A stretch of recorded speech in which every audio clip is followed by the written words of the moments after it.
극강의 야만전사, 판타지와 무협이 공존하는 세계, 배틀로얄의 정수. 오늘은 4개의 완결만 찍힌 소설들을 소개해보겠습니다.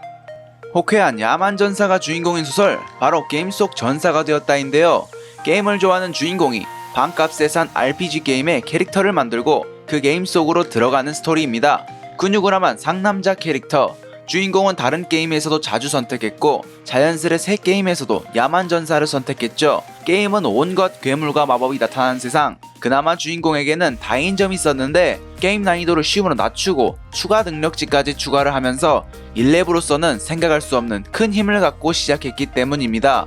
게임으로 빙의하는 게임 빙의물이지만 상태창과 스킬 같은 요소는 많이 드러나지 않으며 정통 판타지 느낌의 소설입니다. 세계관은 신분 사이가 정립된 중세 판타지. 야만전사인 주인공은 신분을 생각해서 웬만하면 성주의 눈을 띄기 싫어합니다. 하지만 낭중지출하고 뛰어난 실력으로 가는 곳마다 불려가며 이런저런 일을 하는 스토리죠. 물론 그 과정에서 히로인도 생깁니다. 주인공의 호쾌함을 알 수 있는 부분이 있는데 예로 주인공을 건드는 주문쟁이들이 있다면 머리에 도끼를 날려버리는 수준입니다. 그래서 댓글들 또한 사이다를 느끼고 너무나 좋아하는 소설입니다. 그렇지만 주인공이 가볍지 않고 진중한 느낌, 거칠고 투박한 맛을 보고 싶다면 게임 속 전사를 추천드립니다.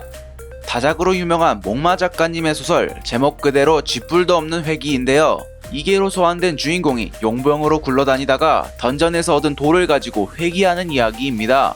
요즘 회기물 소설들의 경우 강력한 스킬을 갖고 회기하는 경우가 많습니다. 하지만 회기 전 주인공은 나약한 C급 용병 인생이었고 재능이나 능력 또한 보잘것없는 사람이었습니다. 주인공을 소환한 세계는 전 차원에서 이계인들을 소환하였고 이는 판타지인과 무협인, 지구인을 가리지 않았습니다. 그래서 판타지와 무협이 공존하는 재미를 느낄 수 있고 다양하고 개성있는 캐릭터들을 볼 수 있습니다. 쥐뿔회기는 427화의 분량을 가지고 있는데 평범한 주인공이 성장해가면서 지루함이 있을 수 있습니다. 소환되기 전부터 강한 인물, 천마신교의 소교주 위지호영과는 달리 주인공은 자신이 약한 것에 자격지심이 있고 강해지려고 발버둥 치는 이야기인데요. 처음부터 강력한 주인공들 말고 고난과 역경을 버티며 천천히 강해지는 성장형 먼치킨을 보고 싶은 분들에게 추천합니다.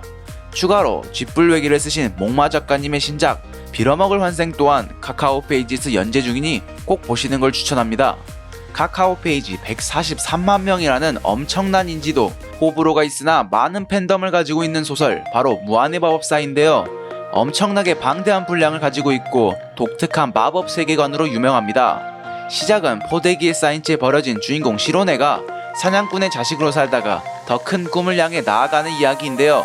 주인공 시로네는 사냥꾼으로 살기에는 책도 좋아하고 너무 영리했고 귀족의 눈에 띄게 되며 마법 학교에도 들어갑니다. 마법을 과학적인 요소와 결합하며 독창적인 세계관과 뛰어난 스토리, 수작입니다. 적당히 이기적이고 사이다를 주는 트렌드와는 거리가 멀며 주인공은 완벽한 선한 성향의 주인공인데요. 2014년부터 연재하여 좀 오래된 소설인 만큼 위기에 빠진 인간이 있다면 무조건 구하러 가는 고전적인 클리셰를 가지고 있습니다. 하지만 초반부 엄청난 난관이 존재합니다. 사람을 죽이려는 아이를 쉽게 봐주는 우리의 생각과는 좀 거리가 먼 행동을 하는데요. 이런 초반 부분만 버틴다면 그 후는 충분히 재밌게 보실 겁니다. 작가님이 설명하고자 하는 묘사가 상상으로 바로 떠오른 소설 무한의 마법사였습니다. 표지가 마음에 들지 않는 소설, 배틀로얄 중에서 상당히 재밌는 작품, 바로 머실리스입니다. 생존자에게 30억을 주는 가상현실 게임에 주인공이 참가해서 최후의 생존자가 되려 하는 이야기인데요. 머실리스라는 가상현실 게임은 방송국을 통해서 생방송 서바이벌로 진행됩니다. 서로 살해까지 하는 걸 생방송으로 보여주는데 총 10만 명의 참가자 중에서 최후의 10인이 될 때까지 싸우게 됩니다.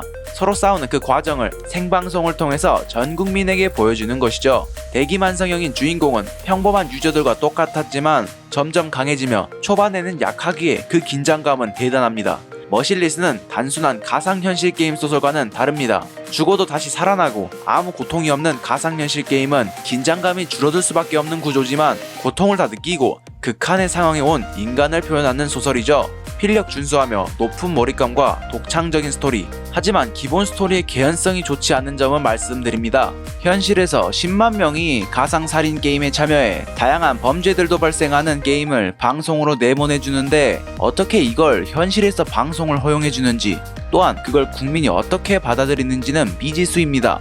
하지만 이 부분만 넘긴다면 재밌게 보실 겁니다. 서로 배틀로얄을 하는 긴장감 있는 서바이벌 소설을 좋아하신다면 분명 추천드릴 만한 작품입니다. 오늘 영상 여기까지입니다. 다음에도 재밌는 소설과 웹툰들을 알아보겠습니다. 구독과 좋아요 한 번씩 해주세요.